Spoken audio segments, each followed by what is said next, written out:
Good morning, good afternoon, and good evening, everyone, wherever you are in the world, and welcome to FI Asia Online event. This session, Alternative Proteins Update, is presented by Eileen Supriyadi. She is a senior analyst at Euromonitor International. She has more than 2 years of experience in focus on foods and nutrition in Southeast Asia, and she is based in Singapore. So please welcome Eileen.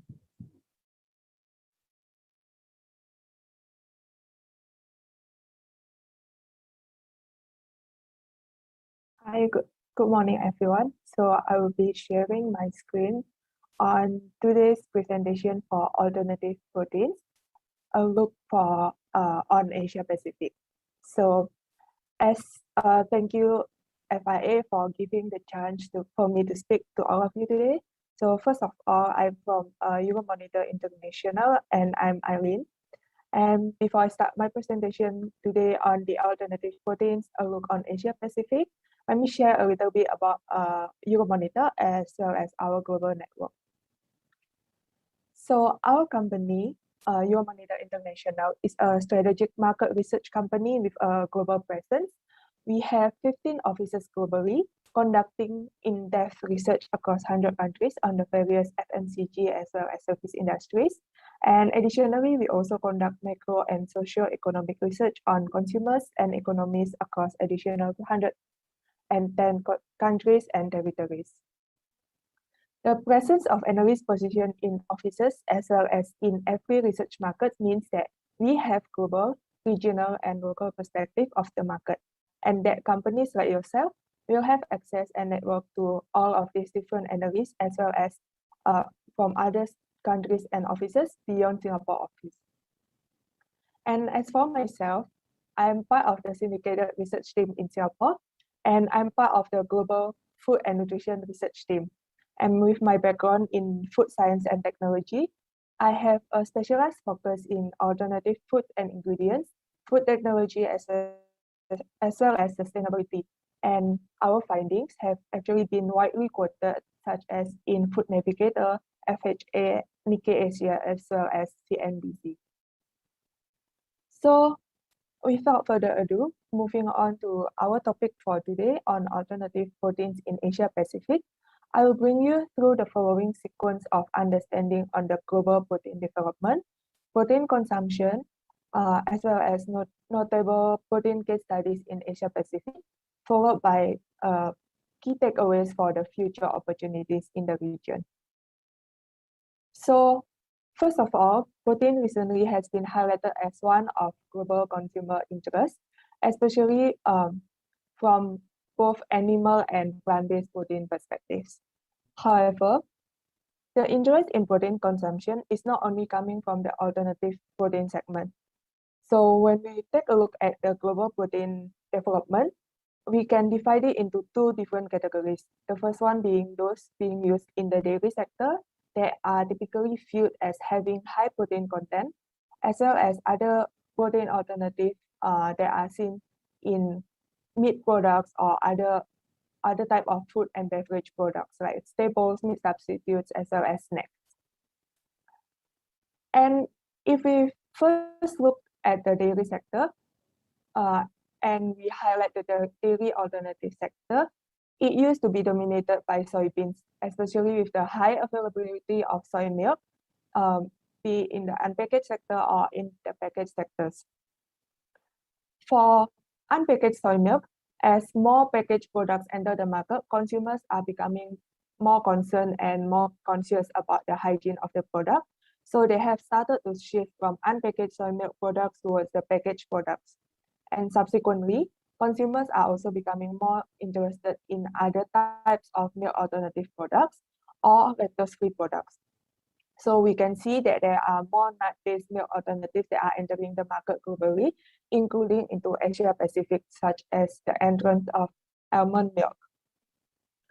And more recently, we are seeing more grains type of products that are entering the market, such as oat milk, as well as more pulses and seeds like pea milk that we have started to find entering the global market, as well as in the Southeast Asia and Asia Pacific market in general. I will talk more about some of the examples of such products in the later slides.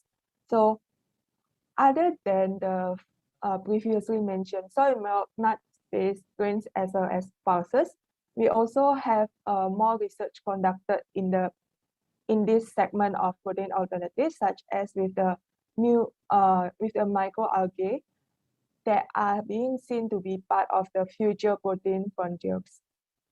So typically, consumers are continuously seeking for products, milk alternative or protein alternative products that are also allergen-free.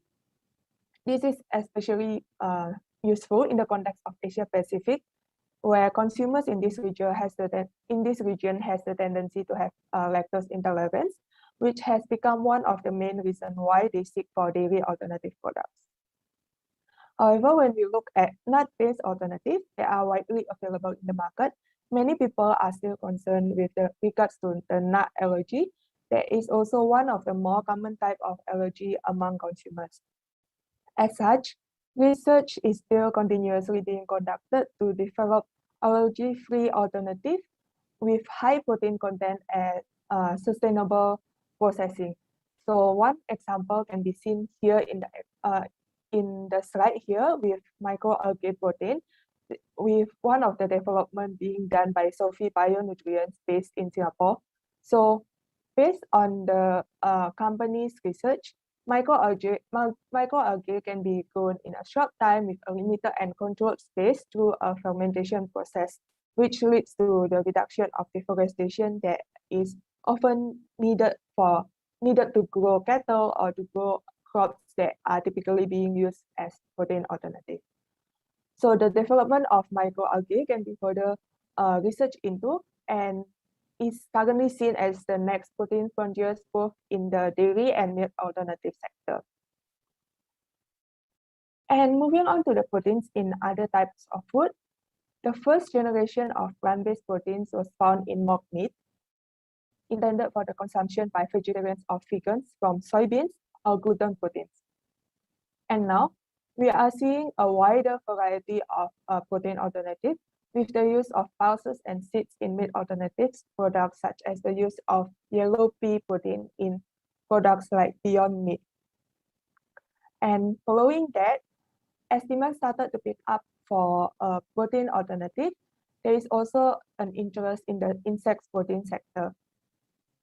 So for countries like Thailand, Vietnam, South Korea, or even China, some insects have traditionally been consumed as part of street food snacks. However, there has been a greater interest in the high protein sources that insects can be used as they are seen to be more environmentally friendly compared to the use of cattle. So with such interest, insects as snacks have actually entered the packaged food industry. As you can see, some of the packaged insect snacks products in some countries like Thailand, like we can see from the brand Hyso. And additionally, there are also more startups being founded in the region to develop more packaged food products or more ingredients based on insects, such as Bakso Lutli in Thailand that produces cricket pasta as well as cricket flour, which can be used to process more packaged food products. However, this insect-based product is not yet seen as widely as the other types of protein like peas or seeds or chickpeas, because it will require time for consumers outside the countries like Thailand, Vietnam, South Korea, or China that are used to consuming insects to be able to accept insect as food ingredients. And lastly, in the future, the fourth generation may come from development of meat alternative using cell-based research as well as algae research that have been previously mentioned. For cell-based products, there have been a number of startups that have innovated in this sector, like Siok Meat in Singapore with their research on cell-based seafood. But as of now, it is still not at the mass production level, which leads to the high unit price at the moment. So with more research being done and more technology being introduced into the market, this type of proteins alternative can be brought into a mass production level, leading to a more affordable unit price. And other than meat alternative, actually in food products, the use of variety of plant proteins also come across a wider food categories. For example, high protein content is still the main thing for consumers. So we can see such products being found in the staples or in snack products. And in this slide, particularly, we are focusing on instant noodles. In Singapore, What If Foods, the producer of the instant noodles shown in this slide, is a new company that focuses on making instant noodles, protein shakes, as well as soup products using future feed crops. The focus here is no longer replacing animal protein, but finding a more sustainable crops that can provide high protein content. The company is trying to move away from the current global reliance on three main crops, especially corn, wheat, as well as rice, by producing staples, utilizing various other crops while utilizing the products that smallholder farmers are producing, such as through the use of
The focus here is no longer replacing animal protein, but finding a more sustainable crops that can provide high protein content. The company is trying to move away from the current global reliance on three main crops, especially corn, wheat, as well as rice, by producing staples, utilizing various other crops while utilizing the products that smallholder farmers are producing, such as through the use of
such as through the use of Ambaga groundnuts in these instant noodles. So now that we do have an overview on how protein preference has developed over time globally, and that we know how the protein landscape has evolved gradually from time to time, I will bring you through the protein consumption in Asia Pacific specifically. Firstly, protein sources are found to be highly correlated with GDP per capita.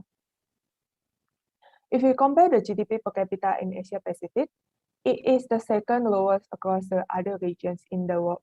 Asia Pacific is just slightly higher compared to Middle East and Africa. And subsequently, if you look at the protein source consumption on the right side here, the consumption level of protein consumption that comes from meat, seafood, and fish is higher in North America, Australasia, and Europe regions that are also seen to have higher GDP per capita. This is being compared to what is being seen in Asia Pacific and Middle East and Africa regions. So in the developing regions like Asia Pacific and Middle East and Africa, not only meat, fish, and seafood consumptions are lower, in general, the total protein consumption per capita is also much lower compared to the more developed region. And in general, we could see that the lower GDP per capita leads to the lower consumption of protein, especially animal-based protein sources, which will hinder the future prospect of meat alternatives, where in some regions like Asia Pacific, meat consumptions are seen to be a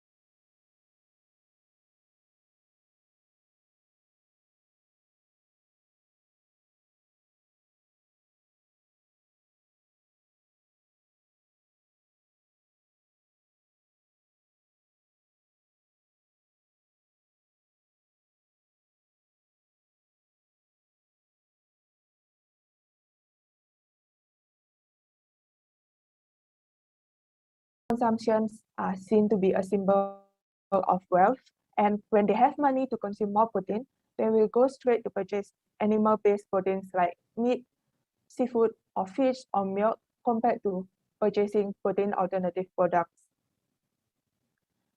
This reliance on the price and value is actually illustrated here as well, where typically across key countries in Asia Pacific, dairy-only flavored milk as well as cow's milk are generally cheaper compared to milk alternatives.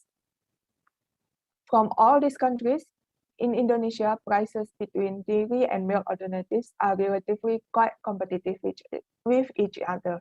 Whereas in Vietnam, the price for other milk alternatives is way higher than soy drinks as well as dairy milks, leading to the preference for soy milks and dairy milks to be much higher than other milk alternatives that include products like almond milk, walnut milk, hazelnut milk, and so on. Whereas for Malaysia, Malaysia has the largest price difference between soy and other milk alternatives, which affects consumer preference for soy milk over other milk alternatives, leading to the preference for the soy drinks itself. And furthermore, in addition to the preference for cheaper packaged food products like soy milk or dairy milks, in countries like Indonesia and Vietnam, unpackaged soy milk or unpackaged alternative milks like mung bean milk are easily obtainable from the street, such as it provides them with a much cheaper alternative. So this is another challenge that players have to face in these markets where they are fighting with other cheaper alternative products. And this factor is also seen in the meat substitute category, where in many Asia Pacific countries, tofu derivatives are commonly found to be consumed as protein alternative as well as for dairy consumption because it has a much lower unit price compared to the processed meat or processed seafood products. So if we compare the price of tofu derivatives and meat, tofu prices are typically less than $5 per kilogram, which is much lower than the processed meat and processed seafood products. And if we look at Hong Kong specifically over here, we see that the price of meat and seafood can be 4 times higher than that of tofu. The same thing that is being observed in Asian countries, like in ASEAN countries like Thailand, Singapore, Indonesia, Vietnam, and Malaysia. So if we compare it with the new generation of meat substitutes like Omni Meat, for example, products from the new generation meat substitutes generally have higher unit price that are still higher than that of the meat products that we see here, with Omni Meat having close to 25 US dollar per kilogram, and CPF Meat Zero in Thailand having about 17 US dollar per kilogram.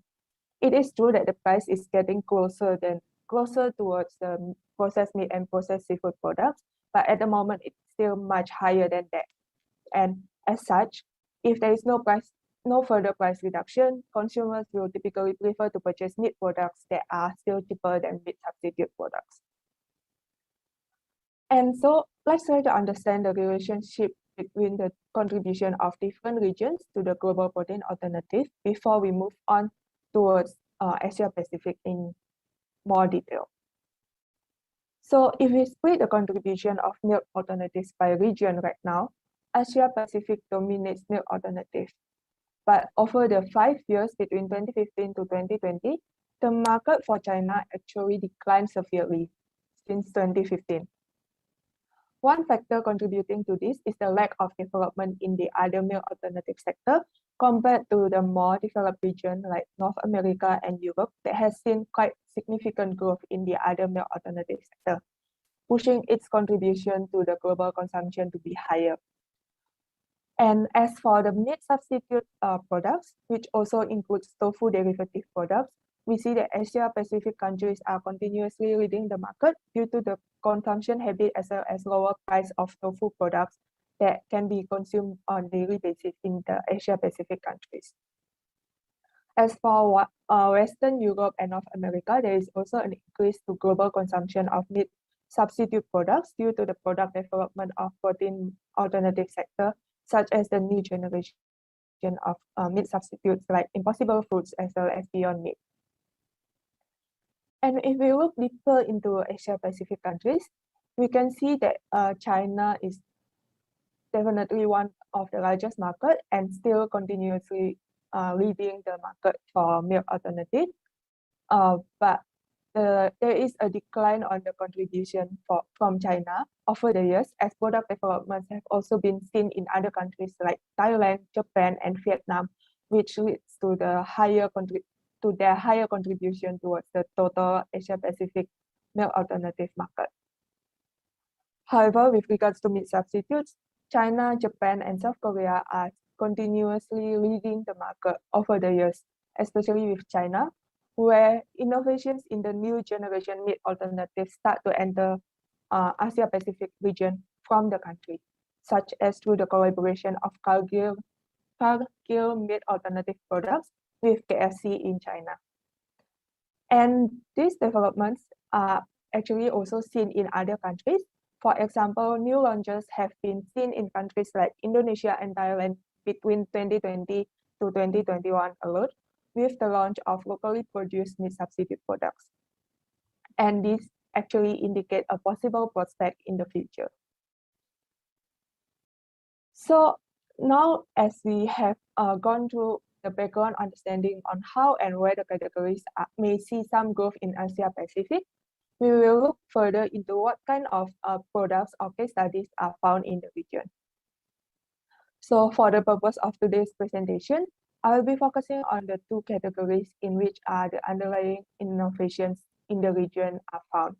So the first one being the functional foods, and the second one being the sensory experience that the food itself provides.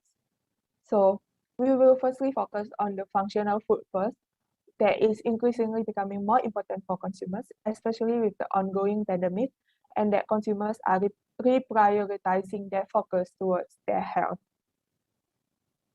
So with consumers being interested in the function of food, functionality is now also being incorporated into protein alternative products, especially to attract consumers to at least try the products before having to repurchase the products itself. The first one we see here is from Japan. There is tofu protein by Asahiko. Although it is a tofu-based product, a product that is commonly consumed in Asia Pacific, the company actually focuses on using tofu as meat substitute as well as rice substitute. The products offer zero cholesterol, unlike meat products that are typically have some amount of cholesterol that consumers are being concerned about. And as for the rice substitute, the product actually offers much lower sugar compared to rice. This is also important as consumers are increasingly becoming more discerning about the nutrient that they consume and how they will react in their bodies, like how the sugar in rice may actually lead to the increase in their blood glucose. So the high protein content is also used to attract younger consumers who are increasingly trying to increase their protein intake as they exercise more and they understand more how proteins act as the body's building blocks. Next, we also have Finest Soy in Vietnam that has recently launched Pami from their soy drinks line with seasonal local ingredients that give seasonal needs, such as ginger tofu flavor that is seen to bring warmth to consumers. Other than that, there is also flavors such as coconut milk, brown sugar, as well as fresh mint that are being launched to promote the consumption of soy milk with interesting as well as localized flavors. And another example that we see to have high protein-based products is actually found in South Korea with Light Minutes that utilizes soy milk, coconut milk, as well as almond milk base. It is important to highlight the ingredient function to educate as well as to attract consumers. For example, for Light Minute, the use of coconut milk offers lauric acid content that is found only in coconut milk, and it is found to ease stomach. Additionally, the product also contains high dietary fiber, vitamin E, as well as has lower calorie. Similar to tofu protein, high protein, low calorie focus in this product is also being promoted towards more discerning young adults that are being increasingly concerned about their calorie intake and their protein intake. And lastly, in terms of the functional food, it is not only targeted to the protein alternative sector, but also for dairy-based products such as the following product. For functional food, it is not only mainly targeted for the critical young adult, but for this particular product, it is mainly targeted for the seniors. So this is a dairy-based product, and this is based on consumer interest in high protein and functional claims. So Cheese for Senior, that is produced by Soul Milk Corporation, has developed a product that meets the health needs of senior consumers. The product is actually filled with high protein, high calcium, branched-chain amino acids, DHA, vitamin A, D, E, and zinc that in general are targeted to maintain skeletal health and muscle strength, especially among middle-aged and elderly people. So other than product functionality, as previously mentioned, consumers are also seeking for more interesting sensory experience through the texture, mouthfeel, flavor, as well as the appearance of the products. Some examples in the milk alternative sector is actually found in Singapore, where So Good actually launched their barista variant that is promoted for home cafe experience, in which they are made to mimic the texture, the mouthfulness of dairy milk, and even allowing consumers to froth these milk alternatives and achieve the same experience that they get from dairy milk, and such as the foam that they can taste in their cafe latte or in their cappuccino. This is essential, especially with the rise in the home cafe experience seekers that started to boom, especially with the pandemic lockdown and the restrictions that make consumers seek for entertainment for themselves at home by bringing cafe experiences at home. And this is also seen in consumer appliances industry, where we can see that coffee machines retail volume sales in Asia Pacific has continuously grow quite fast, especially in the last 2 years, to almost reach 7 million units. And similarly, this is also seen in the other developing markets, such as Indonesia, where local brand Oatmoo has just been introduced into the market. This oat milk is heat stable and making it possible to be frothed like a So Good Barista to create the more fullness and the texture of dairy milk to be consumed at home. And subsequently, to create further awareness of the brand, Oatmoo is doing bundle sales with food services like bakeries and coffee specialists to tap into food service consumers to try out before repurchasing the products for home consumption. And the last development from them is to tap into the digital consumers through the ease of purchasing from the subscription services that they have just recently introduced. And other than milk alternatives sector, there is also the meat substitute sectors that have seen some development in the markets outside China. One example was seen in Thailand, where leading packaged food company CP Foods have launched meat zero that has similar price to meat products, as well as similar product categories such as nuggets, as well as ready-to-eat products like spaghetti bolognese and so on. Additionally, for consumers who typically seek for convenience and ease of consumption, the availability of both ready-to-eat and ready-to-cook variants actually help to reach out and meet with wider consumer expectation.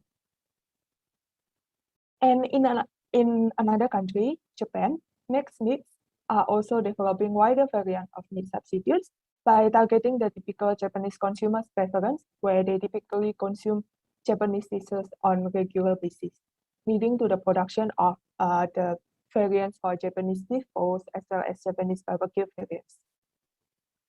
And similar to Oatmoo previously in Indonesia, Next Meats also tap onto the consumer awareness through food services by collaborating with food services outlets such as IKEA, as well as Yakiniku like, that allows consumers to have a try before committing to purchase the products and to cook using the products at home.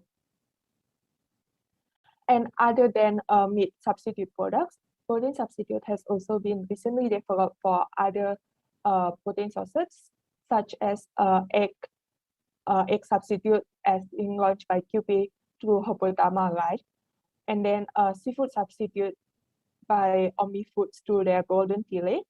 That is actually an expansion of what they currently have in the meat substitute category. And then also in Singapore, the development of meat substitute is further localized by being incorporated into the localized flavor of dishes, such as what we found to be done by a local company, Teh Chia, through their ALTN dim sum alternative. And one last case study that I would like to share with you is to the capturing of the development of meat substitutes in the more developing markets, such as Indonesia, where it is based on a company called the Green Rebel Food. So the Green Rebel Food is actually an expansion project by Burgreen's restaurant chain in Indonesia, where they are one of the leading players in the food service to serve plant-based diet before they expand into the packaged meat substitute business. So Burgreen and the Green Rebel has been utilizing digital marketing, especially the use of social media to promote their products, which includes but not limited to their full service restaurant and their newly launched plant-based meat substitute products in the early 2021. They actively use social media platforms such as Instagram or even LinkedIn to promote their products, engage with their consumers, and introduce new launches and ongoing promotions. As they try to expand to the packaged meat substitute business, they are again trying to take advantage of engaging consumers through the food service by collaborating with food services to create menu utilizing their meat substitutes, such as Starbucks in Indonesia. This is done to let more Indonesian consumers to know more about the benefit of plant-based diet for their body and to their environment, as well as to try out the products and to know more about the taste of the products itself. And because the company has seen food service as a more effective and scalable ways to introduce their products and to engage and to greet the consumers, the company has further engaged a wider range of food service players such as Pepper Lunch or Abuba Steak. And although the company has initially focused on the food service engagement, with the lockdown and the pandemic that is going on in 2020 and 2021, there is a decline in the food service foot traffic. So the company is also launching their product to enter the retail sales, especially through e-commerce, as well as for the products to be purchased through their or to their Burgreens outlets. And lastly, the company has even launched an application called Burgreen Wellness App, where consumers are able to order their food directly from them and also receive information or workout plan or even nutrition information, as well as healthy lifestyle and plant-based lifestyle through this app. This latest move is actually taken as consumers are also seen to be increasingly more active digitally, especially throughout this stay-at-home period. So with that, it actually marks the end of the significant case studies that we have found in Asia Pacific. So as we look forward to the future, let's see what are some of the key potentials that we have in the region and how we can go about it. So if you look at the unmet potential chart here shown in this slide, we can see that the orange dot or the orange mark is actually based on the 2020 market size, and the gray mark at the end is the market potential. So we can see that there is still a huge unmet potential here, especially with regards to the milk alternative sectors, especially through the other milk alternatives that we can still seek for more innovations or develop more innovations in the region. So if we look at the milk alternatives that we currently have in the Asia Pacific market, what we can see from this slide is that different regions have different split between other milk alternatives as well as soy milk. From here, we can see that in general, Australia and New Zealand have both soy drinks and other milk alternatives market being relatively more balanced. But looking at the other developed markets, soy drinks is very small in the more developed markets like North America and Europe, and innovations have been heavily in the use of non-soy proteins. So we can see that the other milk alternative segment is dominating the milk alternative segments in these developed markets. In contrast, when we look at the emerging regions like Latin America, Middle East and Africa, as well as Asia Pacific, we are mainly looking at soybeans that are being used as the main ingredients for milk alternatives. This makes sense given that soybeans goes back in the food culture and commonly used as key protein ingredients even outside of drinks. So consumer awareness is very high and very developed in the consumption of soy. And also, soy drinks are typically having lower unit price compared to other milk alternatives in these developing regions. So globally, with the almost 50-50 split between soy and non-soy for milk alternatives, we can still take a look and tap into the potential for milk alternatives in Asia Pacific by taking an effort to grow the non-soy sector that is still quite minimum in Asia Pacific region, that is at 33% out of the whole milk alternative segment, by bringing or taking inspiration from the non-soy innovations that are being made in the developed regions, like in the North America or in the European regions. And with regards to how we can approach or how what to innovate, firstly, it is important to look at whom to target. We can take a look at the following survey from Euromonitor International Health and Nutrition Survey that was done between January to February in 2021. The question was asked on whether they are trying to limit dairy intake, limit meat intake, follow plant-based, have high protein diet, or if they are following flexitarian, pescatarian, vegan, and vegetarian.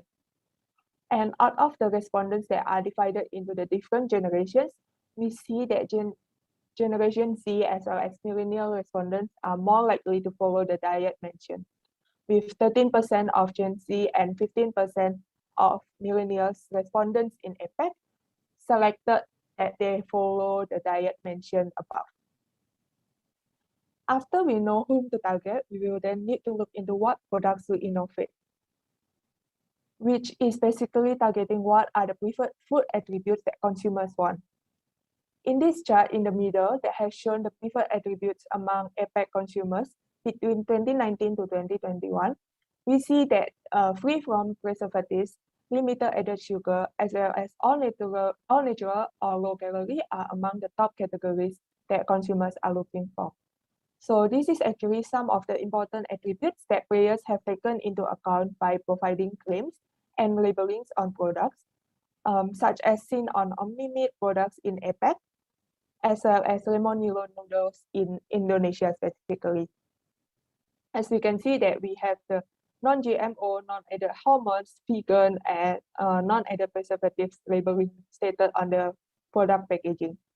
And in addition to such labeling, there is also religious labeling that is such as halal certification that are important in countries, especially in Southeast Asia markets, such as in Singapore, Malaysia, and Indonesia, that have a substantial amount of Muslim consumers which rely heavily on this religious assurance. And lastly, with regards to how and where, players have to be aware where consumers are spending their time, especially with the pandemic. Consumers in APEC in general are becoming more interconnected digitally.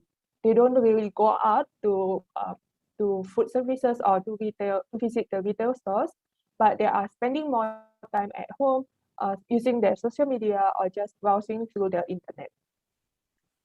Based on our digital consumer survey, we find that more than 50% of our APEC responders are using social media multiple times per day. And with regards to the social media type that is being used, many of them are using multiple different social media, but YouTube, Facebook, and Instagram still dominate the market in this region. This allows some potential to tap into where players can reach out to their consumers through these channels for their online strategy. This is a strategy that can make them to be more present in the consumer's daily life by greeting them in these platforms, such as we can see some examples in some countries like Indonesia and Thailand, where there have been collaborations with YouTubers or through Instagram engagement and so on. However, this is also important to take note that different countries may actually have different patterns of social media usage. For example, in China, instead of Facebook or instead of YouTube, consumers in China are spending more time using WeChat, where there are the more popular type of social media in China. So it will be making more sense for players to reach Chinese consumers through this platform specifically, such as in through live streaming in WeChat and so on, or to group purchase model that can be done through WeChat as well.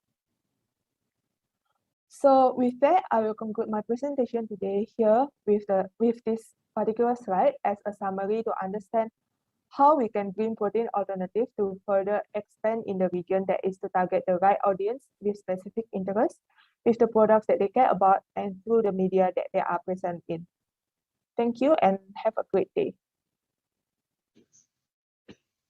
Good afternoon, and thanks for taking the time to tune into today's session where I'll speak about formulating with plant-based proteins in Asia Pacific. Roquette is a global family-owned business headquartered in the north of France. Roquette is a global leader of plant-based ingredients with our focus on looking to nature to provide people with the food, nutrition, and health they need. We're present in more than 100 countries, operating 25 industrial sites with over 8,000 employees, and our plant-based ingredients are drawn from 5 major origins: corn, wheat, potato, pea, and cellulose. In terms of proteins, we have over 40 years of experience of working with plant proteins derived from 4 origins: wheat, maize or corn, potato and pea. Rockhead is a pioneer of new plant proteins designed to support food, nutrition and health markets. With respect to pea protein, we have built our expertise over the past 15 years in the processing of peas. Our ambition is to become the long-term leader in new plant protein specialties for human nutrition through offering high-performance and sustainable solutions. We operate a pea protein plant in France and we're commissioning a second plant in Canada as we speak. Both are located close to our raw material, the yellow pea. We also have an extrusion plant in the Netherlands. We combine our manufacturing expertise with careful raw material management and are continually improving our protein offerings, as well as seeking out new sources to provide the market what they need. Before we saw this recent plant-based revolution, the vegan and vegetarian consumer had comparably limited product offerings on which they could live their plant-based lifestyles. With the revolution that is occurring now, the plant-based food market has grown rapidly and changed significantly, offering the growing flexitarian market more choices and replacing animal-derived products. And we as consumers are now presented with a multitude of offerings in the plant-based space. Just some brief context on why Asian consumers are buying plant-based alternatives. In a nutshell, consumers are seeking these products for health reasons, the variety it brings to diets, as a way to show care for the environment, and taste. The claim preferred by half of consumers in a recent study in relation to meat and dairy alternatives was plant-based. And Asian consumers say they've changed their diet recently by making high protein and plant-based choices. So what have we seen in Asia Pacific? Plant-based food and beverages have been on the market for many years, where the emphasis has been more on offering products not based on animals. So think of your traditional type of vegetarian product, for example, tofu or nut meats. Soy-based products, as we know, have been a mainstay in Asia. Plant-based milks have been around for some time as well, with soy milk being the main alternative for many years, but we're now seeing products like oat and almond more and more in the region. In recent years, the products have evolved where plant-based consumers have grown to include flexitarians, who in replacing animal-based products with alternative sources are looking for products that mimic the original products. This is where we've seen plant-based protein ingredients really come into their own, with a major role to boost protein content, as well as provide functionality. The Just Egg example is a good one, where mung bean protein gives the product the function of liquid egg. We're also all likely familiar with Beyond Meat's burger patty that uses pea protein in place of other sources to serve non-soy, non-gluten claims and provide the protein required per serve to replace the meat-based version. Vitasoy's oat protein plus milk is interesting for the fact that oat is the hero ingredient, but pea protein is used to boost the protein content of this milk to achieve 10 grams per serve. When it comes to Asia Pacific, we've seen more Western plant-based products enter the local markets, and we expect this to continue. But the Asian market will increasingly demand the option of plant-based alternatives in familiar formats and flavours, and producers will need to present more localised options to meet this demand. Now let's take a closer look at pea protein and how it may be applied with this in mind. So why pea? Firstly, let's have a look at how pea protein stacks up against other sources of proteins. Nutrilis pea protein has a protein digestibility corrected amino acid score, or PDCAS, of more than 0.9, and it compares well to soy and dairy proteins. By combining pea protein with a complementary one, such as a cereal protein like Rockhead's Nutrilis wheat protein, a more optimal amino acid score can be achieved. Pea protein is not a major allergen. It also doesn't contain any intolerance agents, contaminants, or anti-nutritional factors. And it's derived from non-GM crops and produced by a safe, clean, water-based process. So Nutrilis pea protein is one of the safest and cleanest proteins on the market. Nutrilis pea protein is healthier. It's the first pea protein supported by clinical trials to assess its performance against 5 health benefits. These are around nutritional quality, satiety, blood glucose management, sports nutrition, and senior nutrition. For example, results have demonstrated that Nutrilis is as good as dairy proteins for muscle mass development and weight management. So how do we choose the right plant protein? Rocket has developed a wide range of pea protein ingredients to serve the functionality, taste, and textural requirements across many application areas. Highlighted here are the plant-based dairy segment, where we can support applications such as ready-to-drink beverages and plant-based ice creams, yogurts, and cheese, with both soluble and functional grades of pea isolate. Plant-based meat has dominated the plant-based arena in recent times, and we're well positioned to serve this market to produce plant-based meat alternatives. We'll take a closer look at this area in the next few slides. We also serve the baking and snacks area well by both our functional grades and a baking grade of pea isolate. Specialised nutrition products such as ready-to-drink high-protein drinks or meal replacement products can utilise a number of different soluble grades on offer, depending on the process and end product. The Rocket portfolio provides many options to serve the functionality required in each application area. So let's have a closer look at plant-based meat alternatives. Plant-based meat alternatives consist of 3 different types: restructured, structured, and emulsified products, which require different processing equipment and protein ingredients to mimic real meat. Today, we're going to focus on restructured meat, which is defined as an aggregation of small pieces thanks to the addition of a binding system. Examples of restructured meat are burger patties, nuggets, sausages, or meatballs. The use of dried, textured plant proteins as the main structuring ingredient in combination with ingredients such as starch, insoluble fibre, or hydrocolloids will be key to achieving the desired nutritional profile and the right texture sought by consumers.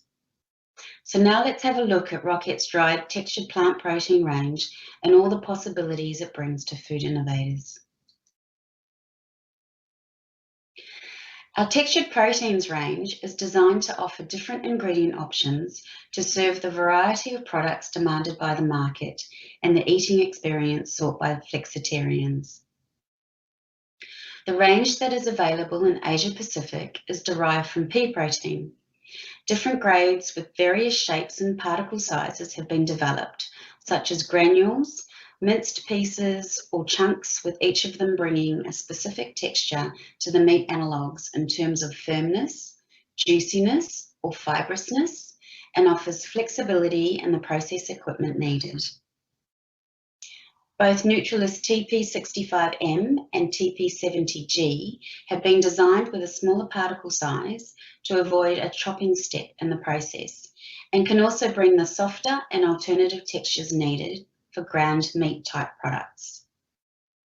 Nutrilis T70S is larger in size and offers the flexibility to be used as is or can be chopped or ground to the desired consistency to suit the end application.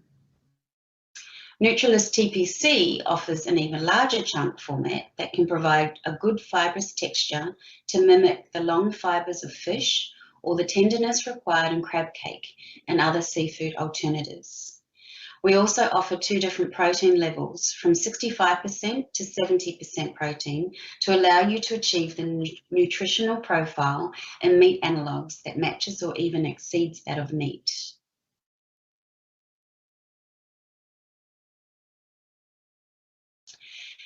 Here we have some concepts developed by our Customer Technical Service, or CTS, for applications labs based on our Nutrilis textured proteins range.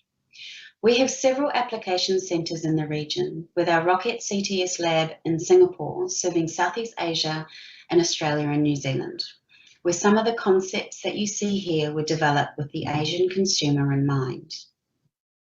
For example, the plant-based meatball in the tom yum soup was developed using both our chunkier T70S and one of our functional isolates to achieve the meatball texture. The Thai basil stir fry used T70S without shredding to mimic the consistency of real chicken pieces in the stir fry. We've also recently developed plant-based jerky or bakwa that is particularly good. I just haven't a photo to share as it's still so new. Our CTS team are experts in the application of Nutrilis pea proteins, as well as the balance of our portfolio of plant-based ingredients. And we are here to collaborate and co-create with our customers on their product developments. To give you a taste of what we can also offer in terms of plant-based dairy applications, I've taken a selection of what our applications teams have developed in this area. Our local CTS team came up with the Pandan pea drink, and more recently have worked on a barista pea milk, which we've been getting some really great feedback on as well. To summarise, when you're seeking to formulate in the plant-based food and beverage arena, we encourage you to consider Nutrilis pea protein from Rocket, which not only offers you great taste, great texture, and a way to boost your protein content, but is also sustainably produced in a clean, water-based process, provides nutritious and indulgent solutions, and is extremely versatile and easy to use. We invite you to get in touch with us at Rocket. We'd love to work with you to build on the plant-based gastronomy. Thank you for your time.